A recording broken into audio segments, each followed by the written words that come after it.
श्रावण महीने की अष्टमी बहुत सुंदर दिवस है। बहुत बहुत बधाइयां महाराज। वो दुर्गा कोई साधारण नहीं है, वो दुर्गा कोई सहज नहीं है महाराज। शिव पंचायत में माता दुर्गा भवानी के बैठने के कुछ कारण और है। पशुपति व्रत में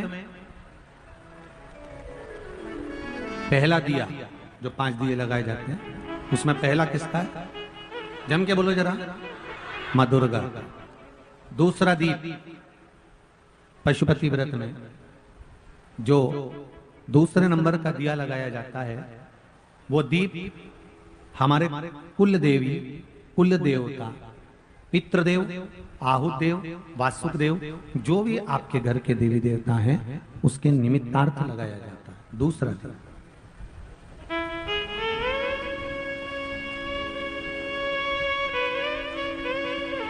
कुल देव का मतलब मालूम है आपको? जम के बोलिए जरा। कुल देव का मतलब मालूम है? कुल देवी या कुल देवता का मतलब? कुल देवी और देवता का मतलब होता है जिस देवता से या जिस देवी से आपका अधिक स्नेह जुड़ा हुआ हो, वो कुल देवी या कुल देवता कहलाते हैं। जिससे आपका स्नेह तरह से समर्पित हो, जिसके प्रति आप पूर्ण तरह से समर्पण का भाव रखते हो, और जिनकी पूजन और अर्चना आपको श्रेष्ठ लगती है, अच्छी लगती है। घर में 3 तरह के तुलसी के क्यारे होते हैं। पहला चौकोर, दूसरा षडाकृति का, 6 षडाकृति कमल के फूल जैसा 6 आकृति होती है। तीसरा गोल। इन 3 तुलसी के क्यारों में पुराने समय के घरों में सबसे ज्यादा जो तुलसी के क्यारे होते थे वो चौकोर होते थे, गोल होते थे कि षडाकृति के होते थे। सबसे ज्यादा यदि पुराने घरों में तुलसी के क्यारे होते थे, आज भी गांव-गांव में महाराष्ट्र, गुजरात, राजस्थान, छत्तीसगढ़, मध्य प्रदेश, साउथ में, आंध्रा में, तमिल में, तुम्हें जहां जाकर देखोगे, उत्तराखंड आदि में सबसे ज्यादा अगर तुलसी के क्यारे मिलेंगे तो आपको चौकोर मिलेंगे। जम के बोलो कौन से मिलेंगे? चौकोर। क्यों होते हैं वो?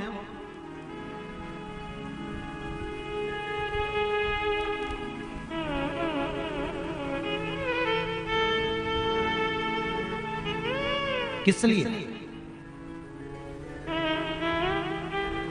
क्या कारण होता है चौकोर तुलसी के क्यारे?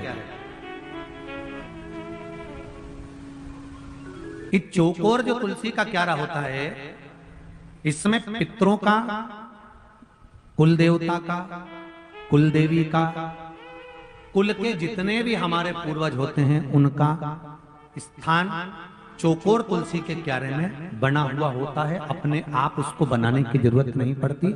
जब हम तुलसी के क्यारे में दिया लगाते हैं, तुलसी के क्यारे के पास में दीपक रखते हैं, तो वो दिया केवल तुलसी को नहीं लगता, कुल देवी देवता, पितृदेव, आहुत देव, वासुक देव, सबको।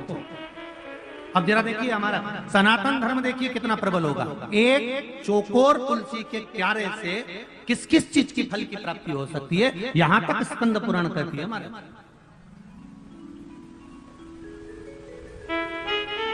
किस किस के यहां पर चौकोर तुलसी का क्यारा? जरा हाथ उठाओ।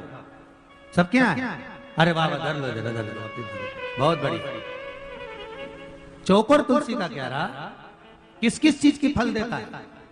चौकोर तुलसी के क्यारे में अगर परिधि होती है, परिधि से मतलब होता है चौकोर जो क्यारा होता था उसमें 3-4 परिधियां होती थी अलग अलग। तो उसमें नीचे से फैला होता था, फिर अंदर से सकड़ा होता था, फिर चौड़ा होता था, फिर सकड़ा होता था, फिर ऊपर जाके चौड़ा हो जाता था। तो तुलसी का जो क्यारा होता था उसमें कुल देवी, कुल देवता, पितृदेव, आहुत देव, वासुक देव और तुलसा महारानी का उसमें स्थान होता है।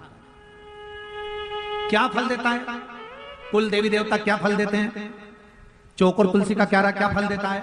तो कुल देवी, कुल देवता का क्या काम है? तो उनका एक काम है वंश की वृद्धि करना। इसलिए चौकोर तुलसी का क्यारा वंश की वृद्धि करता है। वंश बढ़ाता है। अगर चौकोर तुलसी के क्यारे में बहू विवाह कर कर आई, बेटी अगर विवाह कर कर आई ससुराल में, और ससुराल में आने के बाद उसने एक नियम ले लिया कि मुझे तुलसी के क्यारे में जल डालना है, घी का दिया लगाना है, दीप लगाना है, तो उसके घर में कभी वंश की कमी नहीं हो सकती, वंश बढ़ेगा ही, चाहे वर देना पड़ेगा। स्वयं यशोदा जी का चरित्र करता है, स्वयं यशोदा जी का चरित्र। यशोदा जी की माता जी, माता यशोदा की मां पाटला देवी, और पाटला देवी ने अपनी बेटी यशोदा को कहा, पुत्री मुझे एक संत ने यमुना जी के घाट पर कहा है कि तू ब्राह्मणों का भोजन तुलसी के क्यारे के नीचे कर, और श्रावणी पूर्णिमा के दिन अगर तू ब्राह्मणों का भोजन कराएगी, तुलसी के क्यारे के नीचे दीपदान करेगी, और अगर तू ब्राह्मणों का भोजन कराएगी तो बेटी तेरी भी गोद जरूर संतान से भरेगी, ये पक्का कहती हूं। माता पाटला देवी ने अपनी पुत्री यशोदा को यह बात कही। चौकोर तुलसी का क्यारा क्या बढ़ाता है घर में? जम के बोलो सभी लोग, वंश बढ़ाता है। दूसरे नंबर पर तुलसी का क्यारा होता है षड आकृति का, 6 कोने होते हैं, षड आकृति का, षटकोण जैसा होता है। ये काय के लिए होता है? तो कहा ये घर में आने वाली समस्या को दूर करता है। षड आकृति का तुलसी का क्यारा। और एक तुलसी का क्यारा होता है गोल, जिसको कुंड कहते हैं, कुंडी कहते हैं, जिसमें तुलसी लगी होती है। गोल तुलसी का क्यारा स्कंद पुराण कहती है ये व्याधियों को हरता है। काय को हरता है? व्याधियों। जिसके घर में गोल तुलसी का क्यारा होता है, घर में अगर अनहोनी होने वाली होती है तो 2 दिन पहले, 4 दिन पहले, 6 दिन पहले, 8 दिन पहले ऐसा हृदय में महसूस होना चालू हो जाता है कि कुछ होने वाला है। जिसकी यहाँ पर गोल तुलसी के क्यारे होंगे उसको इस चीज का अंदाजा होगा कि उसके घर में कहीं ना कहीं उसको भान होने लगता है कि कुछ होने वाला है, कुछ ऐसा घटने वाला है, कुछ ऐसा होने वाला है। उसको भान हो जाता है, उसको स्मरण हो जाता है। अब उसको लगता है कि ये कैसे मालूम पड़ता होगा, कैसे मालूम हो जाता होगा कि कुछ घटना घटने वाली है, कुछ होने वाला है। तो वो गोल जो तुलसी का क्यारा वो व्याधि को, वो व्याधि का हरण कर ले। 3 कुंडों का स्मरण है महाराज, स्कंद पुराण में आप इसका ध्यान करेंगे तो आपको आनंद की अनुभूति होगी। और करो, तुलसा जी का स्मरण किया कि माताएं बड़े स्मरण में रहे। हम आप लोगों को एक बात कहना चाहेंगे, बड़े सावधानी से सुनिएगा कि पहले की माताएं जब पीपल की परिक्रमा करती थीं, तुलसी की परिक्रमा करती थीं, बट वृक्ष की परिक्रमा करती थीं, आंवले के वृक्ष की परिक्रमा करती थीं, जब पूर्व की माताएं किसी भी देवी देवता की परिक्रमा करती थीं, किसी देवता की परिक्रमा करती थीं, या किसी वृक्ष की परिक्रमा करती थीं, किसी मंदिर की परिक्रमा करती थीं, या किसी तीर्थ की परिक्रमा करती थीं, तो माताएं अपने हाथ को कभी खाली नहीं रखती। किसी माताओं ने अगर देखा हो तो हमको लगता है कि आप में से किसी ना किसी ने देखा होगा कि माताएं जब तुलसी की परिक्रमा करती थी तो हाथ में या तो चावल का दाना रख लेती थी, एक परिक्रमा करके आई डाल दिया, चिरौंजी का दाना रख लेती थी, परिक्रमा करके आई डाल दिया, मूंगफली का दाना रख लेती थी, परिक्रमा करके आई डाल दिया, या कोई मखाना रख लेती थी, बादाम रख लेती थी, किशमिश रख लेती थी, दांत चिरौंजी रख लेती थी, कोई पिंड खजूर रख लेती थी, कोई फल रख लेती थी, और घूम के आएगी और डाल देगी। देखा है कि नहीं देखा तुम लोगों ने? जम के तो बोलो, देखा है ना? वो चरित्र पूर्व की जो माताएं, पूर्व की जो मेरी जीजियां जो करते आई हैं, उनको किसने बताया? कौन ने कहा कि अपने हाथ को कभी खाली रखकर परिक्रमा नहीं करी जाती? आज के जमाने में तो लोग परिक्रमा भी करते हैं, हाथ तो इनका खाली नहीं रहता, बस कोई दाना नहीं होता, हैंडसेट मोबाइल होता है।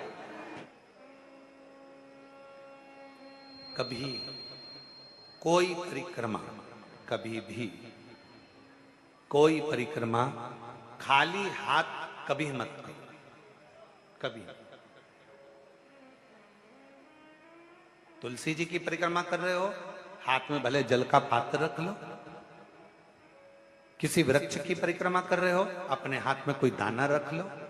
कोई परिक्रमा कर रहे हो, अपने हाथ में कोई अगरबत्ती, कोई धूप बत्ती, कोई मालिका रख लीजिए, कोई दीप रख लीजिए, कोई सामग्री रख लीजिए। कोई परिक्रमा खाली हाथ कभी नहीं करना चाहिए। ये कौन ने सिखाया? ये सिखाया स्कंद पुराण ने, ये सिखाया शिव महापुराण ने, ये सिखाया हमें लिंग पुराण ने कि भगवान की परिक्रमा करते समय अपने हाथ को भरा हुआ होना चाहिए। भरती क्या थी माताएं? अपने हाथ में गेहूं का दाना रख लेती थी, घूमती एक दाना चढ़ा देती, फिर घूमती और एक दाना फिर चढ़ा देती, फिर घूमती फिर एक दाना चढ़ा लेती। क्यों? क्योंकि शिव पुराण की कथा कहती है जब जगत की माँ स्वयं अन्नपूर्णा महारानी जब काशी की पंचकोशी परिक्रमा मेरी माँ अन्नपूर्णा करने के लिए जाती थी, अपने हाथ में अन्न का पात्र भर कर लेकर जाती थी और काशी की परिक्रमा करते हुए एक अन्न का भाग जब काशी में छोड़ती थी तो संपूर्ण काशी का और संपूर्ण जगत का भरण पोषण कर दिया। संपूर्ण काशी का, संपूर्ण जगत का भरण पोषण मेरी मां कर देती। तुलसी की परिक्रमा भी रोज कर रहे हो ना? कई माताएं रोज प्रतिदिन तुलसी की परिक्रमा करती। निवेदन है खाली हाथ में एक चावल का दाना अपने हाथ में रख लो, परिक्रमा कर लो। भले भले एक कण का मात्र एक अन्न का दाना अपने हाथ में रख लो, परिक्रमा करो और छोड़ दो। नहीं है पानी का लोटा हाथ में रखो, परिक्रमा करो, छोड़ दो। तुम्हारे हाथ भरे हुए होना चाहिए। तो जिस देवता की तुम परिक्रमा कर रही हो वो देवता तुम्हारे हाथों को हमेशा भरा हुआ रखता है, तुम्हारे घर को भरा हुआ रखता है। वो परिक्रमा कभी भी खाली हाथ ना करें।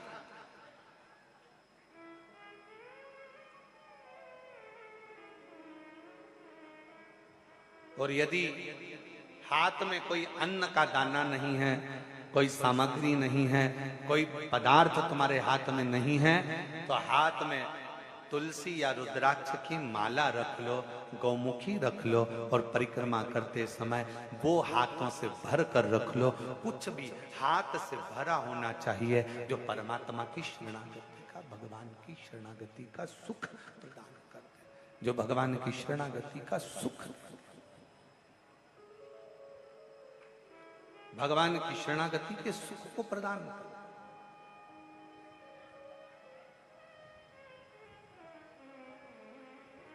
उसका फल मिलता है। शिव की शरणागति में पहुंचो।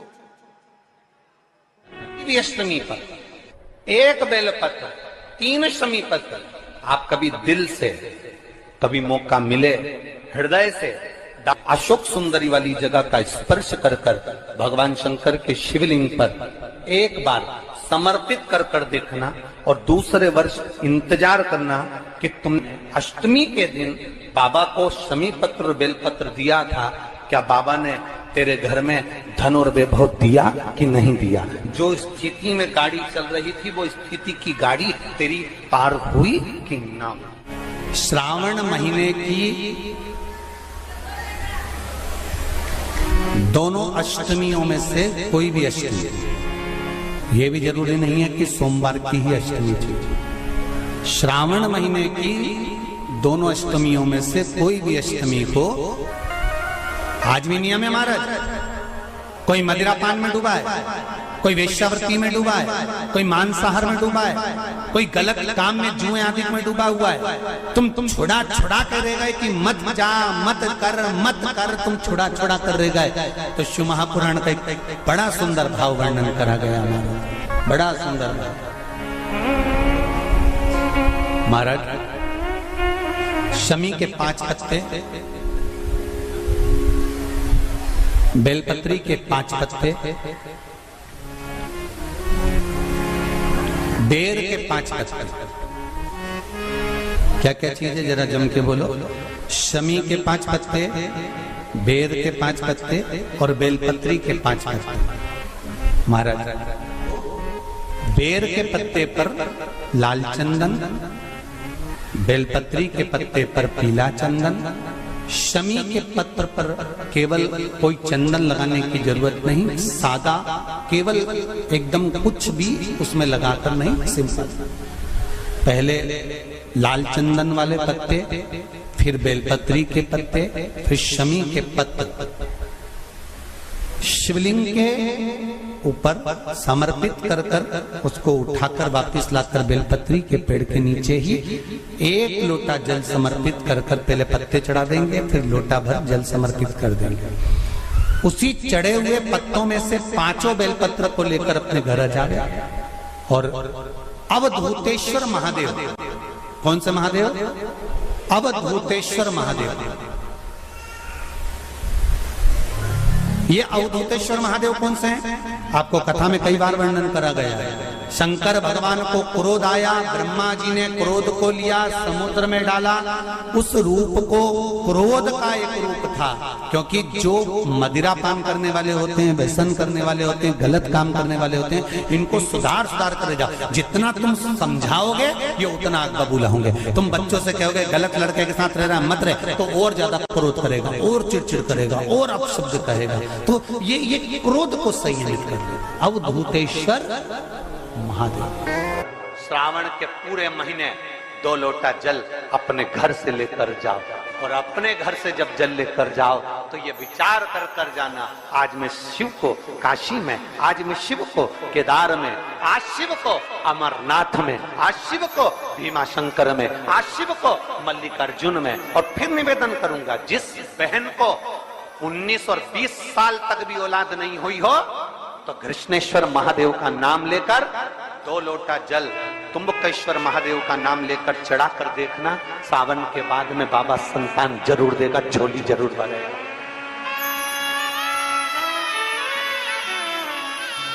कहीं नहीं जाना, अपने नजदीक में, अपने घर के पास में, अपने मोहल्ले में, अपनी गली में, अपने चौराहे पर, अपने घर के पास में जो शिवालय हो, जो शंकर का मंदिर हो, वहां जाओ, 2 लोटा जल समर्पित करो। और फिर निवेदन करूंगा, जल से ज्यादा जरूरी है मेरे भोलेनाथ जी के मंदिर की सफाई करना।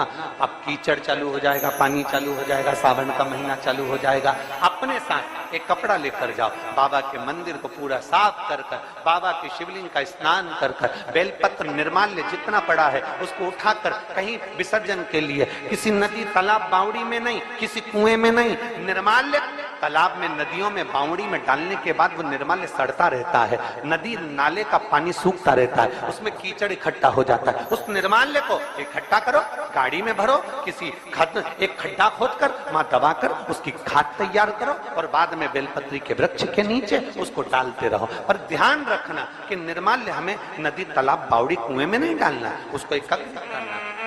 शिव के मंदिर की जितनी सफाई कर सकते हो, शंकर के मंदिर को जितना साफ कर सकते हो, शंकर के मंदिर को जितना निर्मल कर सकते हो, उतना करो। अपने मन में एक भाव बना लो, जैसे भगवान विष्णु ने एक भाव बनाया था, सावन के महीने में 108 कमल के पुष्प शंकर जी को दूंगा। पार्वती जी ने भाव बनाया था, श्रावण के महीने में शंकर जी को 2 लोटा जल समर्पित करूंगी। माता सती जो भगवान शंकर की अर्धांगिनी रही, उन्होंने भाव बनाया था, मेरे देवादिदेव महादेव को रिझाने के लिए मैं भगवान शंकर की 108 वृक्ष लता से स्नान कराऊंगी। ये अपने भीतर एक संकल्प अपने भीतर लेना है कि श्रावण के महीने में हमें शिव को कैसे रिझाना है। श्री स्वाय नमस्तुभ्यं, हरे महादेव।